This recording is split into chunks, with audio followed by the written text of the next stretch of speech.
오늘은 제가 좀 특별한 시간을 좀 가지려고 하는데 제 11년 목회에 처음으로 하는 겁니다. 처음으로.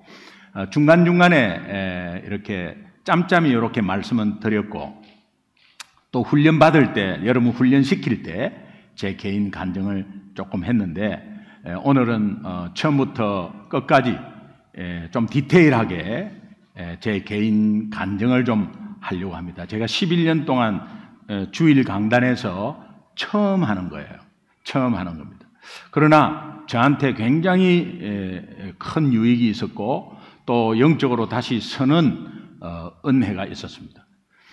제가 맨 처음에 받은 말씀이 로마서 5장 8절 말씀인데 우리 로마서 5장 8절 말씀 그냥 앉은 자리에서 그대로 한번 읽어보겠습니다. 우리 같이 한번 본문 말씀이니까 로마서 5장 8절 말씀 함께 읽겠습니다. 같이 읽습니다. 시작. 우리가 아직 죄인 되었을 때 그리스도께서 우리를 위하여 죽으심으로 하나님께서 우리에 대한 자기의 사랑을 확증하셨느니라. 또 천천히 한 번 더 읽겠습니다. 우리가 아직 시작. 우리가 아직 죄인 되었을 때에 그리스도께서 우리를 위하여 죽으심으로 하나님께서 우리에 대한 자기의 사랑을 확증하셨느니라. 아멘. 이런 노래 있죠. 우리 만남은 우연이 아니야. 그것은 우리의 바람이었어. 있기에 계속 부르길 원하죠. 요 정도 하겠습니다. 세상은 우연이 아니다 하면서 또 우리의 바람이라고 솔직한 고백을 합니다. 그러나 오늘 우리는 하나님이 이 자리에 우리를 초청해 주셨다고 저는 생각합니다. 여러분이 오늘 주일이니까 오셨고 또 옆에서 누가 가자니까 오셨고 또 오라 하니까 여러분이 오신 분도 계실 거예요. 그런데 전부 합해서 영적으로는 하나님이 우리를 초청한 거예요. 아멘. 하나님이 우리를 초청하셨다고 한번 믿어보세요. 손해난 거 없으니까 한번 믿어보세요. 그러면 오늘 저와 여러분의 오늘 이 시간의 만남은 절대로 우연이 아닙니다. 특별히 오늘 부활절이면서 사랑나눔 축제 천국 잔치날로 정하고 또 이 만남은 더 의미 있는 만남입니다. 왜? 저희는 3개월 전부터 이렇게 모시고 올 분, 이렇게 전도 대상자나 아니면 팬데믹 기간 동안에 여러 가지 좀 희미해지고 또 조금은 하나님과 멀어져 있는 분들이 함께 참여해서 함께 다시 한번 힘을 받고 또 섬기는 교회 가서 섬기시고 또 함께 힘을 받고 하나님 백성으로서 좀 일어나는 그 일을 위해서 우리가 굉장히 기도하고 준비한 잔치이기 때문입니다. 오늘 이 시간에는 소중한 교회 제가 담임 목사잖아요. 담임 목사인 제가 어떻게 하나님을 만났는지 여러분 조금 자세하게 진솔하게 좀 말씀드리고 싶습니다. 또 저의 하나님 만난 이야기가 여러분에게 도전이 되어서 우리 모두가 이 부활주일에 진정코 하나님을 만나서 부활의 영광을 함께 저와 여러분이 경험할 수 있기를 주님의 이름으로 축원합니다. 오늘은 저의 이야기만 좀 할게요. 양해해 주시면 좋겠습니다. 저도 오래간만에 제가 하나님 만난 간증을 자세히 좀 준비를 하면서 다시 새록새록 파노라마 같이 지나가고 또 한번 저를 돌아보며 회복시키는 그런 은혜가 있었습니다. 하나님의 분명한 인도가 있었습니다. 너무 잘했다고 생각합니다. 저는 이 시간 이 교회 담임 목사로서 주일 강단에서 11년 동안을 말씀을 전했습니다.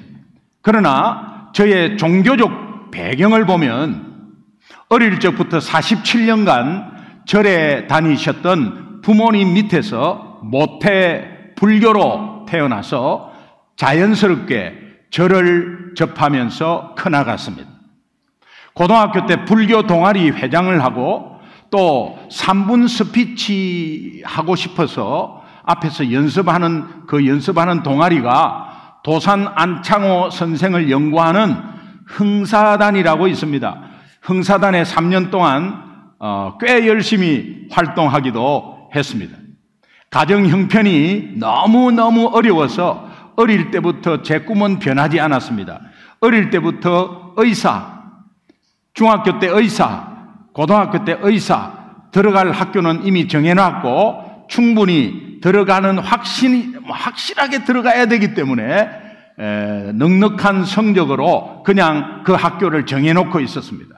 그런데 가정 형편이 너무 어려워서 6년 동안 등록금 대줄 수 없는 상황을 확인하고 약간 내려놓기로 결단하고 4년 동안 먹여주고 재워주고 입혀주고 품위 유지비까지 주는 사관학교라는 데를 지원하게 되었고 저는 해군사관학교 36기로 입학하게 되었습니다.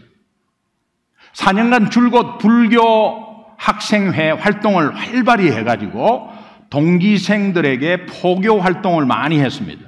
그리고 심지어 교회 다니는 친구를 절로 인도했습니다. 확신이 없은 사람이겠죠. 그러면서 거기에도 열심히 하니까 생도 4학년 때 불교 회장을 지냈습니다. 기독교에 대해서는 선입견이 하나 있었는데 그 당시 다미선교회라는 이단 단체가 있었습니다. 기독교 배경이 전혀 없는 저로서는 이단 같은 것을 몰랐습니다. 그리고 무조건 십자가, 예수 이야기하면 다 똑같이 기독교인인 줄 알았습니다. 이단 다미선교회의 예수 휴거 사건은 그 당시 엄청난 큰 해퍼닝이었습니다. 신문 광고 9시 뉴스에 날 정도로. 그런데 언론에서 떠들썩했습니다. 그때 저는 이 예수 믿는 사람들은 결국 말로가 광신자가 되어서 저렇게 가정을 버리고 저런 어린 아이를 업고 저렇게 산 위에 비닐하우스에 들어가 가지고 저렇게 어리석고 어처구니 없는 일들을 벌이는구나 이렇게 생각하고 그때부터 예수 믿는 자들은 광신 집단으로 보고 이미 거리를 멀리하고 너무 싫어했습니다. 그런데 어느 날 아내가 교회를 다닌다는 사실을 알게 되었습니다. 저에게는 식은땀이 나는 충격적인 사건이었습니다. 왜 나에게 이런 일이 벌어지나 황당하고 당황했지만 정신을 똑바로 차리고 언제부터 나갔냐고 물어보니까 나간 지가 얼마 안 됐다고 해요. 그러면 내가 구출해 줄 수 있겠다.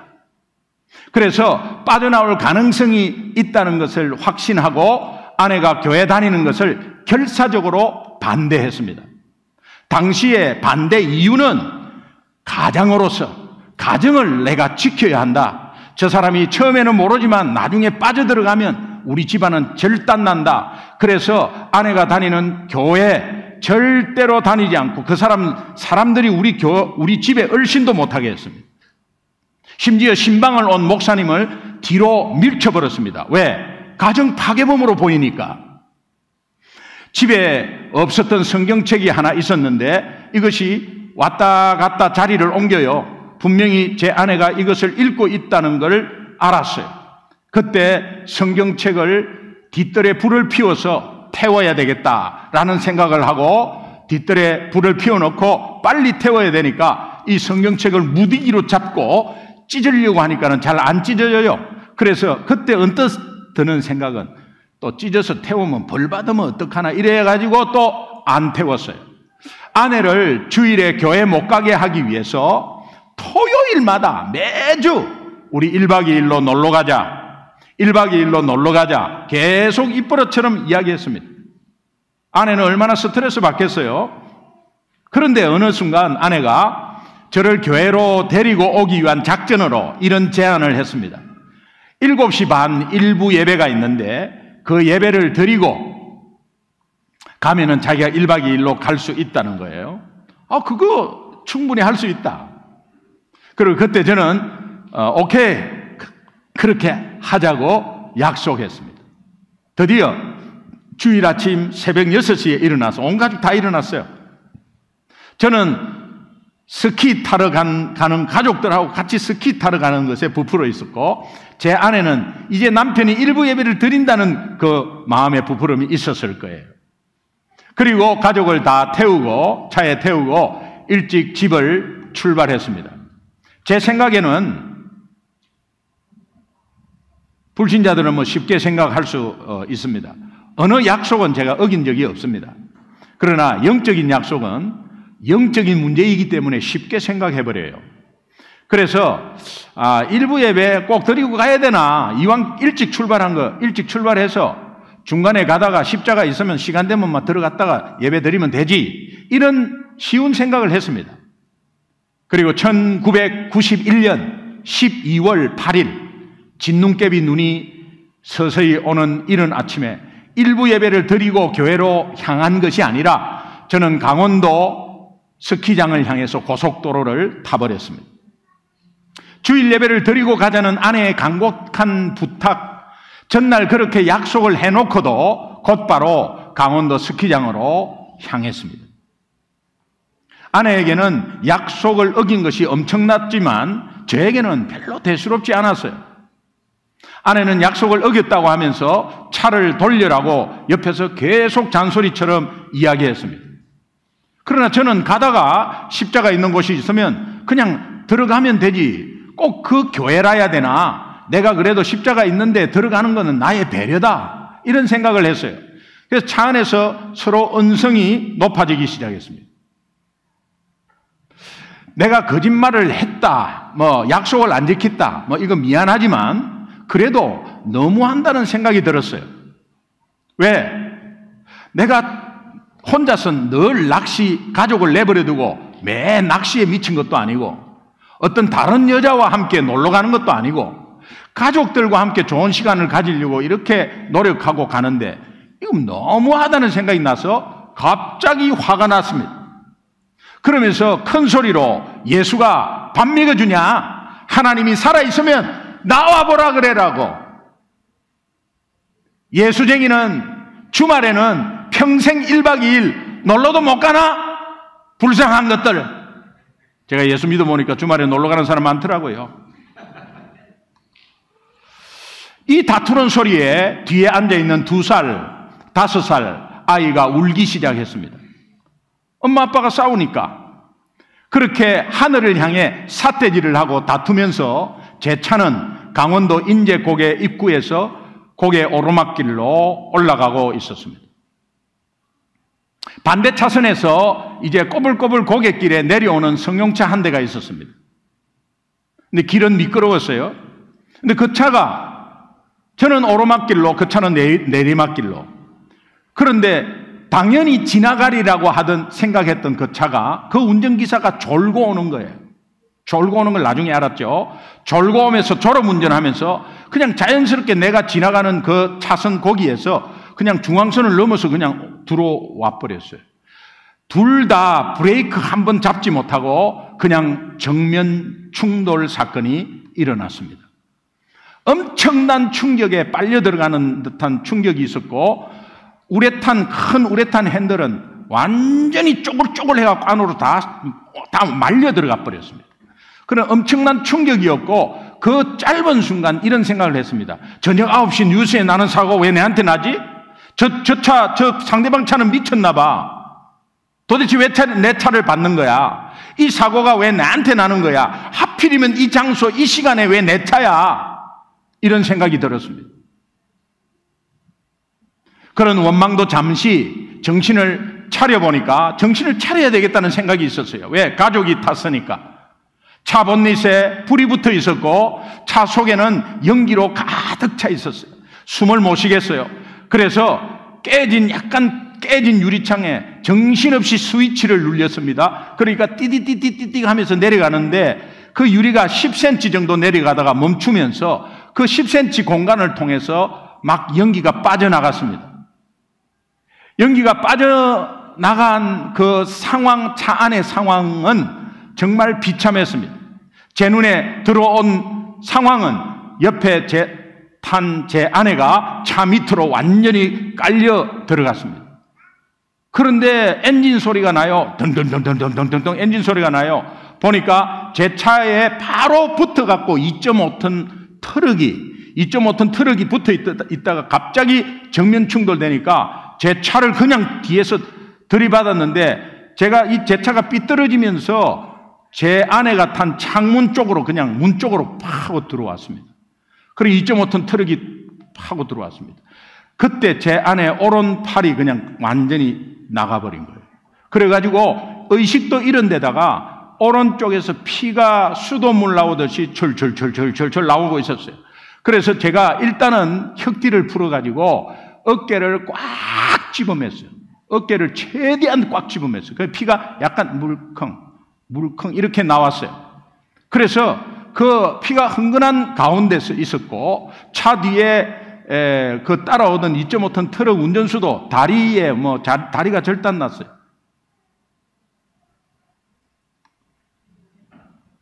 뒤에 있던 5살 딸 앞으로 튕겨서 유리에 받쳤는데요. 얼굴 자체를 알아보지 못할 정도로 얼굴이 확 파이면서 여기 뼈가 다 보이고 유리가 꽉 박혀 있었어요. 피투성이 된 제 의식을 잃고 있었고 카시트를 맨 2살짜리 아들 입에서 피가 물컹물컹 나왔어요. 이 받칠 때 혀를 깨물어 가지고 그냥 물컹물컹 나왔어요. 본닛 엔진 속에는 이미 불이 붙어 있었고 차 안에는 계속적으로 연기가 계속 들어왔습니다. 교통경찰이 나중에 사고 처리하면서 찍은 흑백 교통사고 사진입니다. 2.5톤 트럭이 막고 있는 저기에 낭떠러지예요. 저 차는 뒤에 바퀴 2개가 낭떠러지에 걸쳐 있습니다. 그런데 만약에 저 차가 없었다면 경찰 말로는 당신은 낭떠러지에 떨어졌다는 거예요. 지나가던 주위 사람들의 도움을 받아서 차에 불이 붙은 그 모래를 뿌려서 꺾고 절단기를 가져와서 차 절단하면서 이제 저와 가족이 다 구출되었습니다. 저는 현장 뒷정리를 하려고 남고 아내와 아이들은 속초 쪽으로 병원으로 실려갔습니다. 그때 여러 생각이 파노라마처럼 지나갔습니다. 참 행복한 가정이었는데 생도 3학년 때 제 아내 대학 1학년 같이 만나가지고 5년 동안 너무 사랑하면서 연애했습니다. 주고받은 편지만 몇 통이에요. 몇 박스예요. 가난한 남편 만나가지고 초기에 고생했지만 그래도 나는 성실하게 열심히 남 피해 끼치지 않고 살면 잘 살 수 있다는 그 마음으로 아내, 아이들에게 가장으로서 자신 있게 늘 18번처럼 해왔던 말, 나만 믿고 따라와. 나만 믿고 따라와. 그렇게 큰 소리 쳤습니다. 딸, 아들 110점이라고 너무 주변에서 좋아하고 그러면서 아이들도 너무 아무 문제 없이 우리 부부 아무 문제 없이 사랑하면서 지냈습니다. 그런데 여기에서 끝장나는 인생으로 맞이한 것입니다. 나만 믿고 따라오라는 큰소리친 남편, 정면 충돌 사고 앞에서 그 큰소리친 남편 아빠 온데간데 없고 아무것도 할 수 없는 무기력 상태, 내가 어떻게 해줄 수 없는 무기력 상태, 속수무책 상황이었어요. 그때 예수를 이미 믿고 있었던 아내의 말이 갑자기 생각났습니다. 무시했죠. 그런데 갑자기 생각났습니다. 당신 어려운 문제 있을 때 하나님께 기도할 때 예수 이름으로 꼭 기도해봐요. 쓸데없는 소리 하지 마. 내한테 그런 소리 하지 마. 계속 그런 말을 한 저였습니다. 어렵고 아무것도 할 수 없으니 그 생각이 나고 그 생각에 그래 이왕 믿져도 본전이고, 그래 한번 기도해보자. 지푸라기라도 잡는 심정으로 하나님 제 가족을 좀 살려주세요. 그것만 기도했어요. 속초병원으로 가보니까 의사가 수혈하고 다 응급조치는 해놨는데 강원도에는 고칠 병원이 없습니다. 빨리 서울의 대학병원으로 옮기셔야 합니다.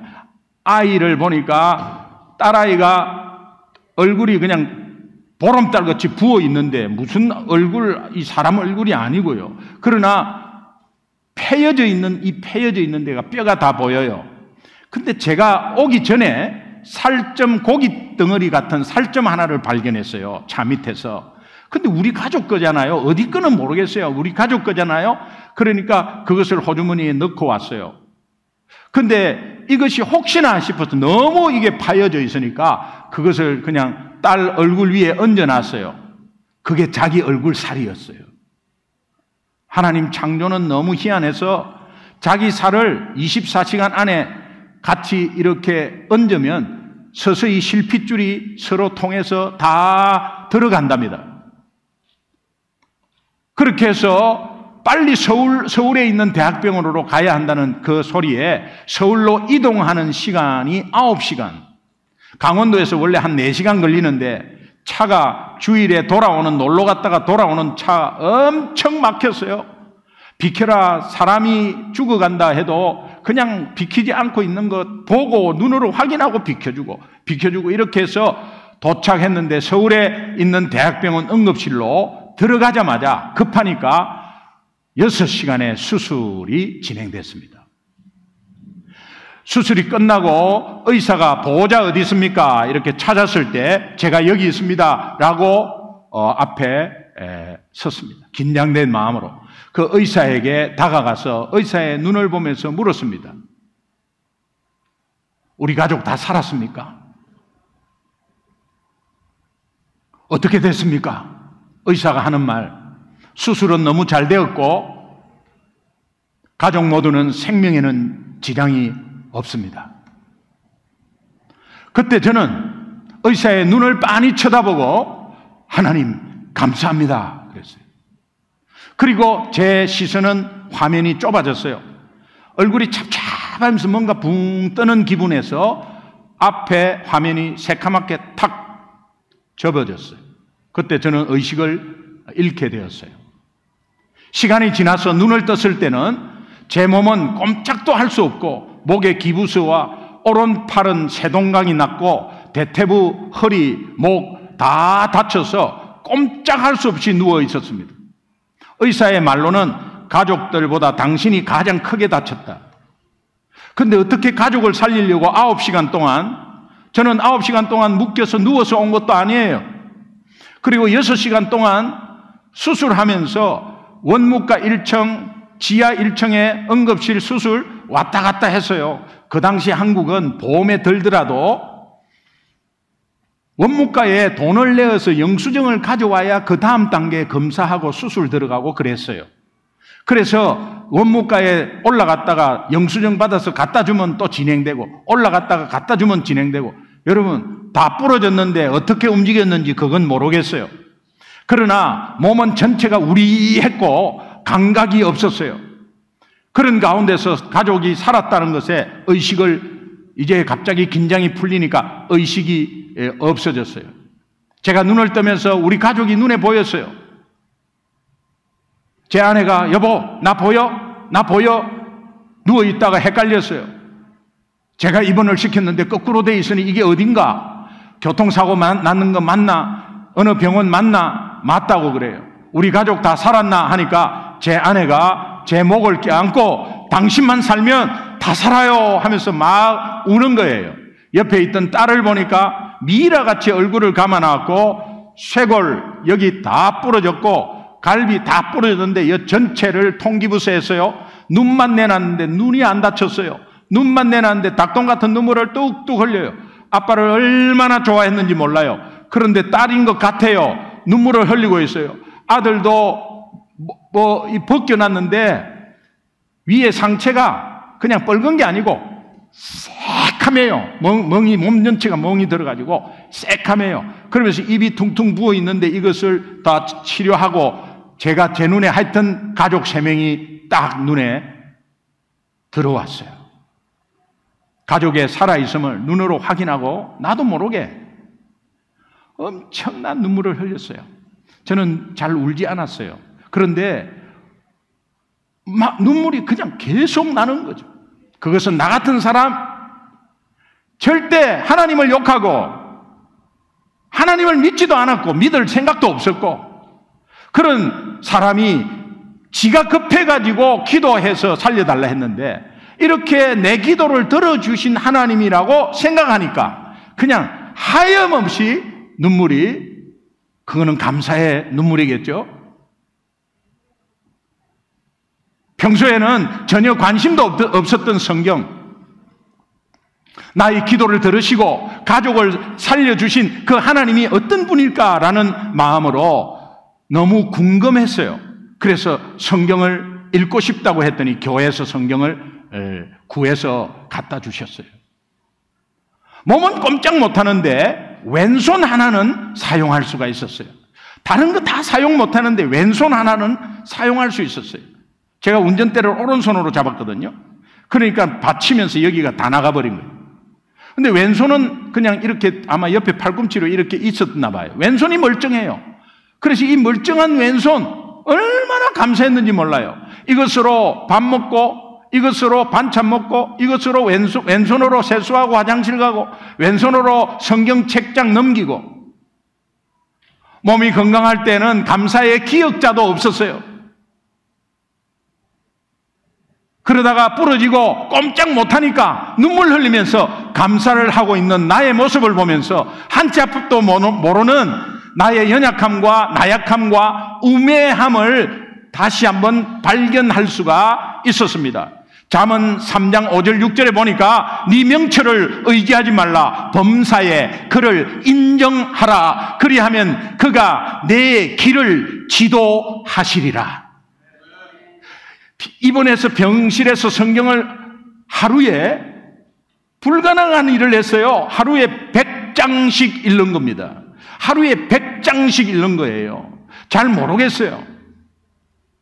옛날에는 성경 좀 보라 해가지고 보는 거는 구약 성경은 아예 보지도 않고 마태복음 읽으면 거기에 누가 누구를 낳고 뭐 쓸데없이 많이 나와가지고 이름도 이게 무슨 이름이 여기에 나와 덮어버렸어요. 그런데 제가 마태복음을 읽으면서 누구는 누구를 낳고 하는 그 낳고를 막 읽는데 야 많이 낳았다. 나도 앞으로 낳아야 되겠다. 이게 맞거든요.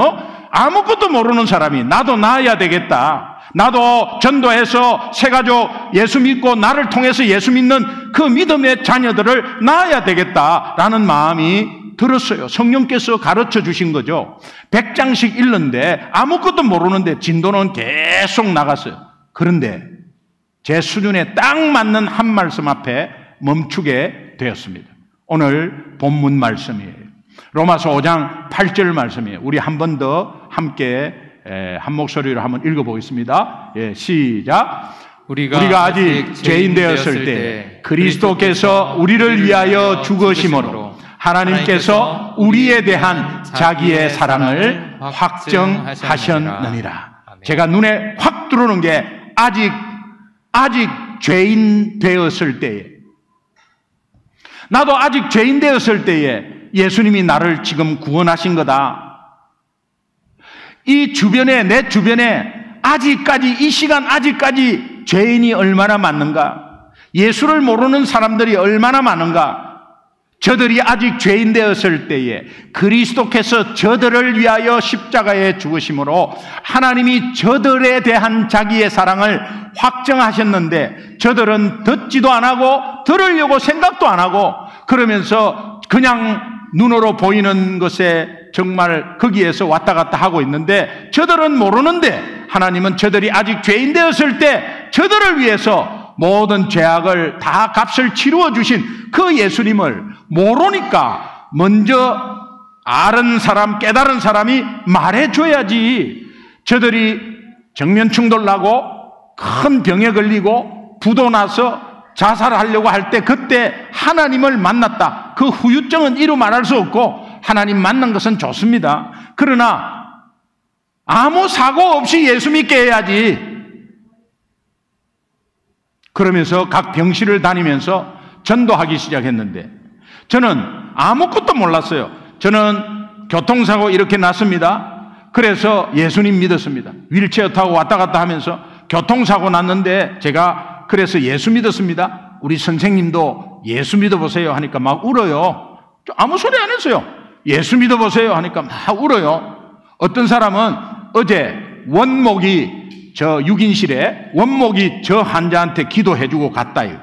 자기가 기도를 받고 싶었대요. 그런데 그냥 갔다는 거예요.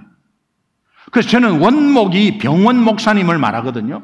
근데 그때는 원목을 병원 목사님이라고 생각 안 하고 그러면 원목 씨를 오늘 다시 부르세요. 다시 저분한테 말해가지고 좀 불러갖고 그분한테 기도 받으세요. 그렇게 했어요. 그리고 언제는 막 들어갔는데 들어가자마자 쫓기나고 들어가 보니까 산부인과라 여기는 안 됩니다. 여기는 안 됩니다. 그래가지고 또 나가고 이런 사건들이 병실에서 막 이루어졌어요. 퇴원 후에 교회에서 주일 첫 예배를 잊지 못합니다. 저는 맨 앞자리 누가 시키지도 않았어요. 맨 앞자리에 딱 앉았어요. 평상시에는 앞자리로 오라. 속으로 내가 미쳤나 앞자리 가게. 예배가 길어지면은 어떻게 하려고 빨리 나가야지. 앞자리 가면 다른 사람 다 보는데 내가 어떻게 나와. 앞자리 안 가. 하고 항상 뒤에 앉았어요. 근데 나도 모르게 내 발걸음이 앞자리에 맨 앞에 앉았어요. 그리고 2,500명 정도 꽉 찬 데서 전통 예배를 드렸거든요. 파이프 오르간에 그 당시 40장, 지금은 79장. 주 하나님 지으신 모든 세계 내 마음 속에 그리어 볼 때 하늘의 별 울려 퍼지는 뇌성 주님의 권능 우주에 찬네. 맞다 맞다. 주님의 높고 위대하심은 내 영혼이 찬양하는데 어떻게 하지? 입술로만 찬양해? 아니야, 나 일어서야지. 일어서서 몸으로 찬양해? 어떻게 내한테 내가 혼자 일어서서 잘났나? 그거는 아닌데. 그러면서 손을 올리기 시작했어. 손을 올리고 쭉 뻗었는데 요 눈높이로 올라오는 순간 눈물이 나. 요까지는 눈물이 안 나요. 요렇게 하면 눈물이 안 나. 그런데 올라오는 순간 눈물이 나. 주님의 높고 위대하심을 내 영혼이 찬양하네. 숲속이나 험한 산 골짜기에서 쥐저기는 저 새소리들, 고요하게 흐르는 시냇물은 주님의 솜씨 노래하도다. 맞다 맞다. 주님의 높고 위대하심을 내 영혼이 찬양하네. 어떻게 나 두 손 높이 들어도 모자라는데 일었을까 말까 일었을까 말까. 근데 내 혼자 일었잖아. 지금 내 혼자 손 들고 있지만 그래도 손이라도 들자. 똑같이 주님의 높고 위대하심을 내 영혼이 찬양하네. 여러분, 오늘 이 자리에 우리가 앉아 있는 것도 하나님의 인도하심과 하나님의 은혜가 없으면 절대 이 자리에 올 수가 없고, 이 자리가 어떤 자리입니까? 믿지 않는 자와 똑같은 생각으로 그냥 구경꾼같이 드린다. 의미 없는 예배고, 오늘 이 자리는 하나님이 특별하게 초청해 주신 자리인 만큼 여러분 혹시 아는 분은 함께 부르고 모르는 분은 가사에 한번 집중해서 저 가사가 어떤 가사인지 3절 우리 함께 한번 같이 찬양하도록 해요.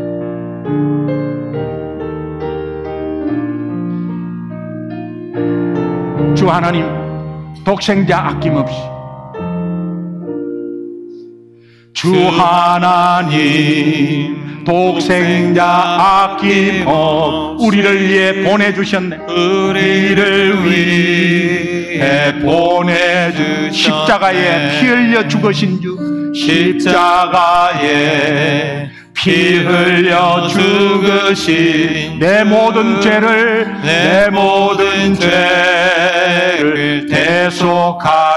대속하셨네. 주님의 높고 위대하심을 내 영혼이 찬양하네. 주님의 높고 위대하심을 내 영혼이 찬양하네. 손 한번 높이 들어볼까요? 주님의 높고 위대하심을 내 영혼이 찬양하네. 주님의 높고 위대하심을 내 영혼이 찬양하네.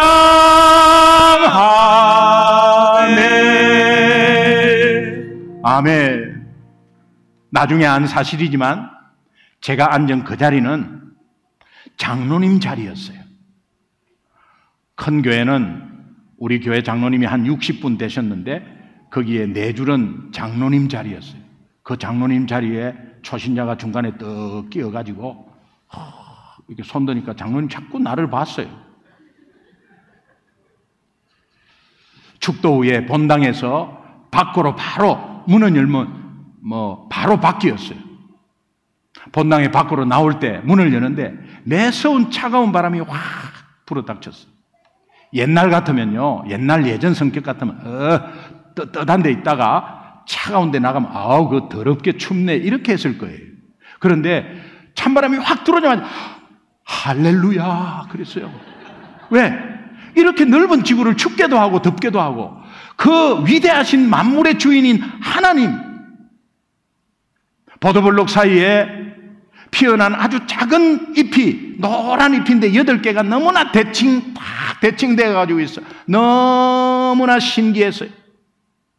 교회 앞 버드나무 가지가 바람에 이리 흔들리고 저리 흔들리고, 그 버드나무 가지 제 안 믿을 때 교회 앞을 지나갔을 때 제 차를 많이 때렸던 그 가지. 교회는 이 가지를 치지도 안 하고 교회가 하는 일이 도대체 뭐냐 말이야. 앞에 지나가는 차 이렇게 버드나무에 불편하게 만들고 말이야. 이런 불평을 했던 그 버드나무 이리 흔들리고 저리 흔들리고 하는데 저 버드나무가 어떻게 알고 하나님을 찬양을 하고 있는, 하나님을 찬양하는 것을 눈으로 똑바로 봤어요. 세상은 바뀐 것이 하나도 없는데 내가 바뀌니까, 예전 모습 그대로인데 내가 바뀌니까 세상이 다 바뀌는 거예요. 여러분, 오늘도 주님을 더 가까이 하고 내가 진짜 예수 믿는 사람 같으면 세상은 다 아름다워. 아멘. 여러분, 마음에 불평이 많은 사람 다시 생각해 보세요. 제 간증을 들은 어느 모태신앙 권사님, 어머 너무 부러워요. 그쪽은 흙가백이 뚜렷해서 간증이 너무 확실하잖아요. 그래서 전도가 너무 잘 되겠어요. 너무 부러워요. 저는 모태신앙이라 이것도 못해 저것도 못해 다 못해요. 간증이 별로 없어가지고 전도도 못하고. 권사님 모태신앙은 50% 먹고 들어가요. 모태신앙이라고 다 구원받는 거 아니에요. 그러나 모태신앙이 실제 하나님을 만나면 그 뒤부터 찬송가 다 알고 기도하는 거 다 알고, 저는 처음부터 배웠어야 됐어요. 아브라함은 일대 신앙, 이리 부딪히고 저리 부딪히고 몸으로 부딪혀서 깨달았어요.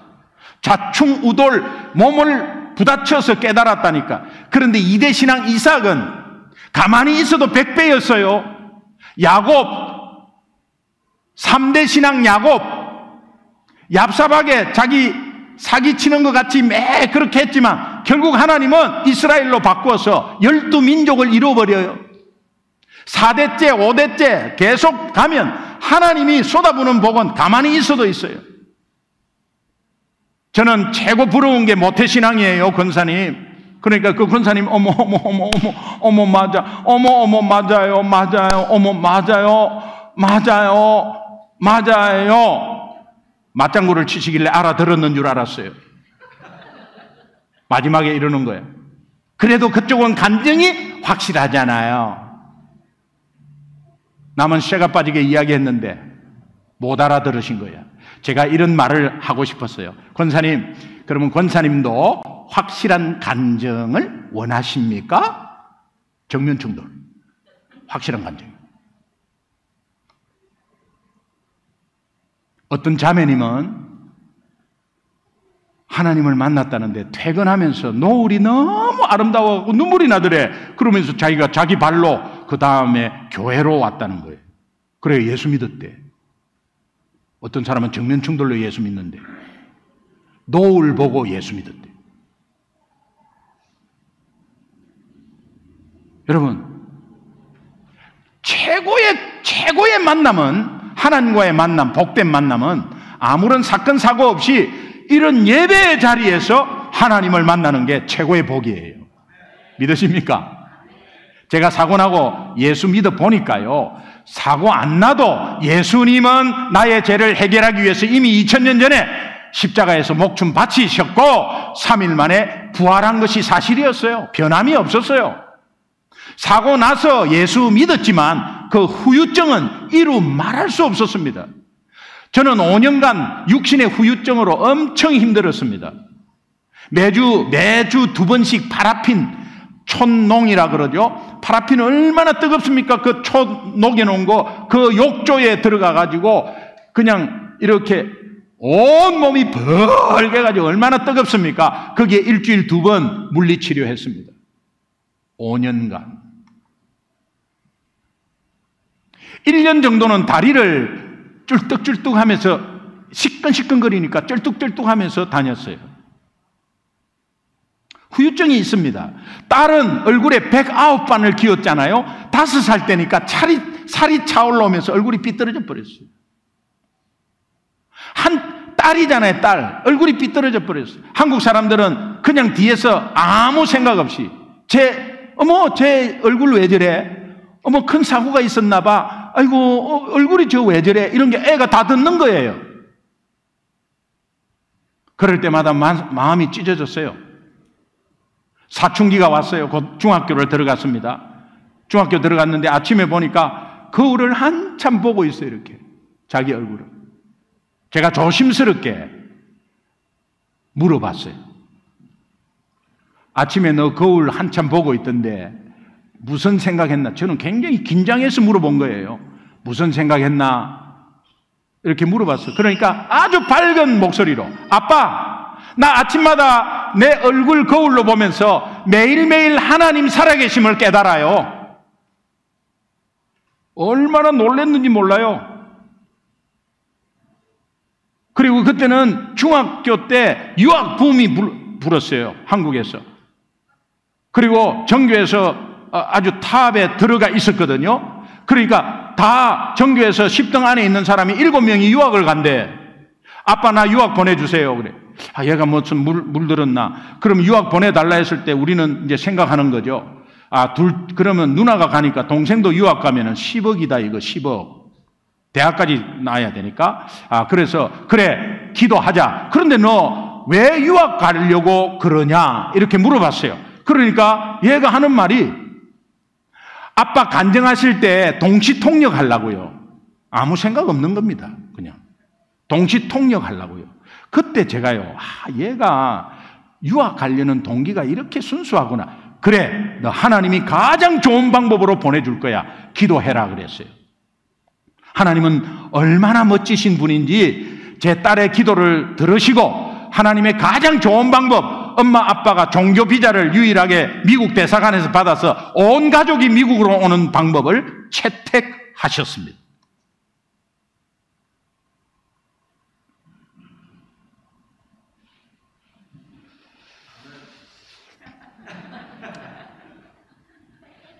우리 성도님들은 이거 이제 짬짬이 뭐 이렇게 부분별로 이렇게 간증을 좀 들었단 말이에요. 그러니까 들었는데 이거 처음 듣고 나서 박수 안 친 사람 없어. 하나님께 영광의 박수를 올려드려야 되는데 지금 치지 마세요. 지금 치지 마세요. 이미 지났어. 딸이 대학교 갔어요. 예, 방학 때 왔을 때 제가 갑자기 이런 생각 들은 거야. 저는 하나님이 살려주셔서 너무 감사합니다. 이거 간증만 하고 다녔잖아요. 그런데 딸 상처에 대해서를 생각해 보니까 내가 고집 부려가지고 내가 가다가 5살 때 아무 그것도 모르고 뒤에서 앉아서 같이 따라가다가 사고 당했잖아요. 나 때문이잖아요.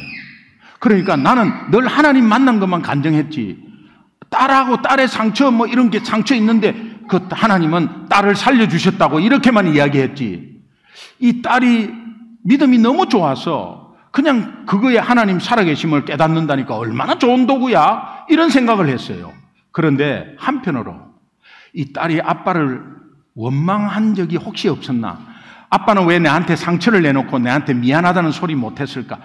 뭐 왜 안 할까? 이런 생각을 제가 하게 된 거예요. 그래서 조심스럽게 딸 방에 들어가서 다 큰 딸한테 아빠가 너 얼굴 상처를 생각하면서 정말 진심으로 고백할 게 있다. 아빠 뭔데? 내가 정말 아빠가 예수 안 믿고 고집 피우고 이렇게 가서 교통사고 나서 네 얼굴 그렇게 됐잖아. 결과적으로 하나님이 다 해결해 주셨지만 네 지금 얼굴 상처가 있잖아. 그러니까 아빠가 지금 늦었지만은 아빠가 진심으로 사과한다. 잘못했다. 용서해달라 이랬더니 자기가 갑자기 울더니 아빠 사실은 그런 마음이 있었다는 거야. 아빠는 왜 간증만 하고 나한테 미안하다 소리 안 하지? 라는 마음이 있었다는 거예요. 그런데 그 마음이 쭉 잊었는데 아빠가 이야기하니까 그 마음이 있었고 이제 아빠가 그렇게 말하니까 너무 고마워요. 저 괜찮아요. 이제는 다 끝났어요 하면서 얼마나 우는지 막 갑자기.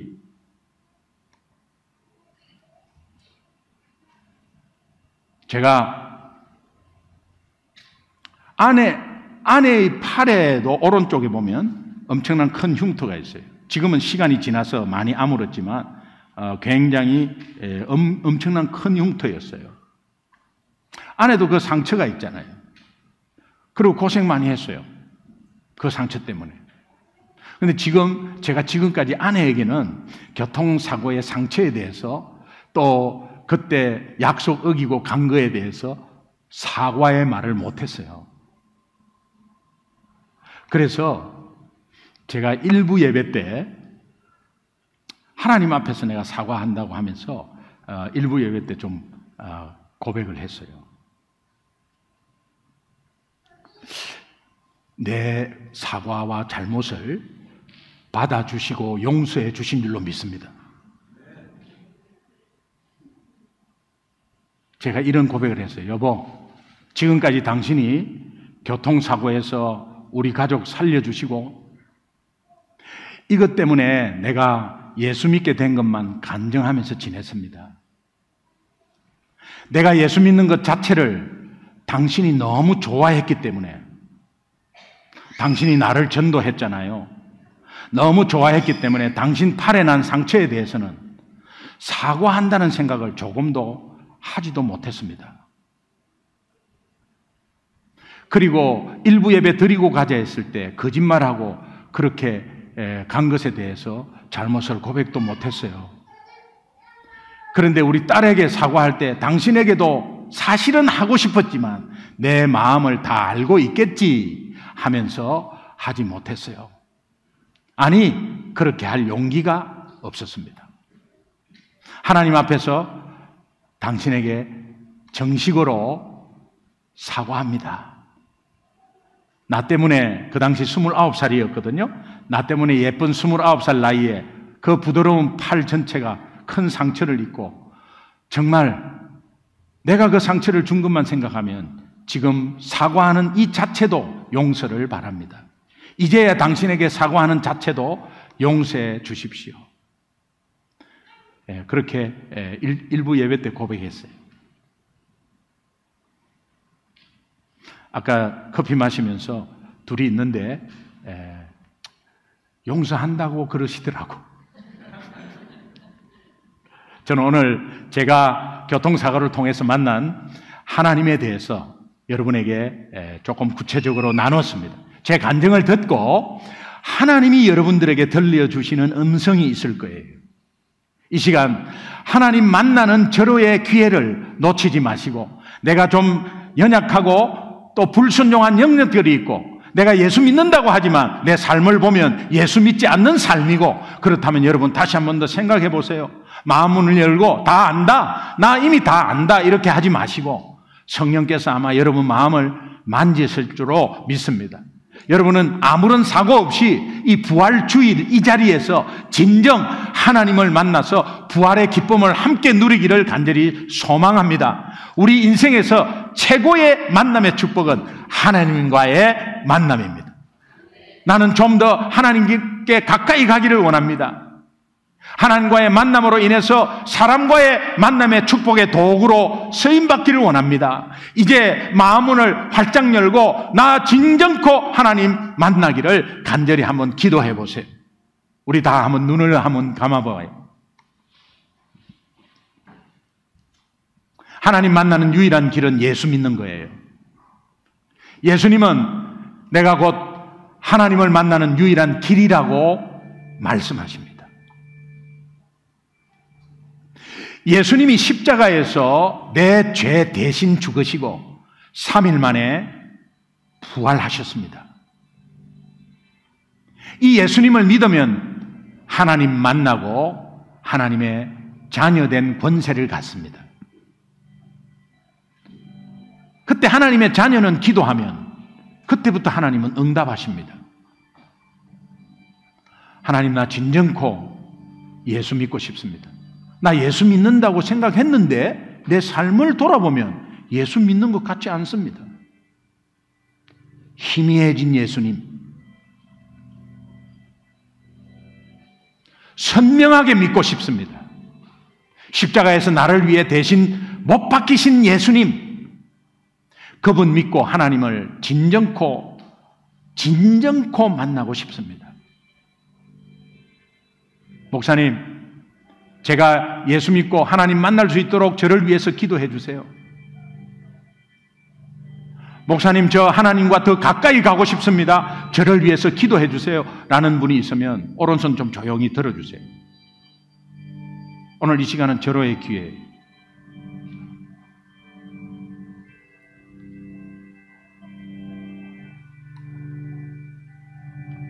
나 예수 믿고 있지만 너무 희미해져 있습니다. 내 삶을 돌아보면 불순종한 영역들이 있습니다. 하나님, 완전한 순종으로 가기를 원합니다. 성령께서 도와주십시오 하시는 분도 손 한번 들어보세요.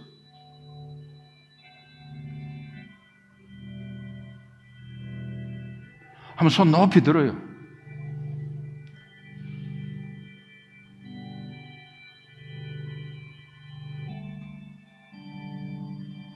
하나님, 이 시간에 제가 다시 한번 재확신하고 결단할게요. 부활절을 맞이한 이 예배 때 제가 확신하겠습니다. 성령께서 도와주십시오. 저는 꼭 예수 믿는 사람입니다. 그러나 하나님과 더 가까이 가고 싶습니다. 하나님을 진정코 가까이 가서 뵙기를 원합니다.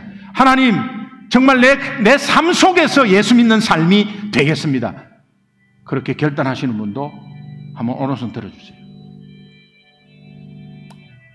오른손 들으신 분은 그 자리에서 한번 같이 일어납시다. 일어나서 함께 우리가 결단으로 주님께 올려드립시다. 이 자리는 사실은 하나님이 굉장히 우리에게 기회를 주신 자리예요. 눈치 보지 않고 나와 하나님과의 관계 속에서 하나님께 결단하는 시간이에요.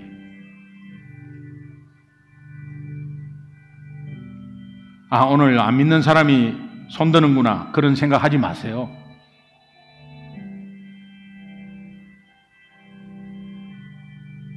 여러분의 염려, 걱정, 두려움이 있다면 예수 못 믿는 겁니다. 여러분, 다시 한 번 더 예수님, 내가 결단한 거 잘 안 이루어지면 또 어떡하지? 이런 거는요, 여러분이 none of your business예요. 그 왜 그런 걱정하십니까? 성령께서 도와주시는 거예요. 하나님, 진정코 하나님과 가까이 가고 싶고 이제 하나님 자녀로서 살겠습니다. 같이 한번 일어나 주세요.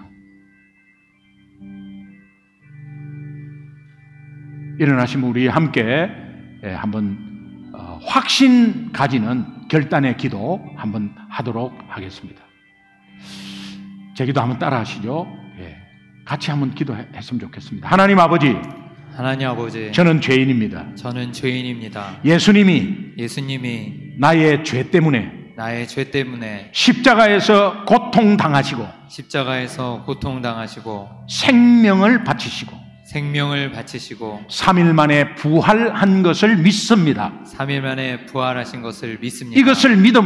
이것을 믿음으로 나의 나의 연약함이 제하여지고 연약함이 제하여지고 나의 죄가 완전히 해결받았음을 믿습니다. 해결받았음을 믿습니다. 이제 예수님은 나의 구원자로 내 삶의 주인으로 내 마음속에 결단하고 영접합니다. 재확신합니다. 성령께서 도와주옵소서. 예수님 이름으로 기도합니다. 아멘. 아멘.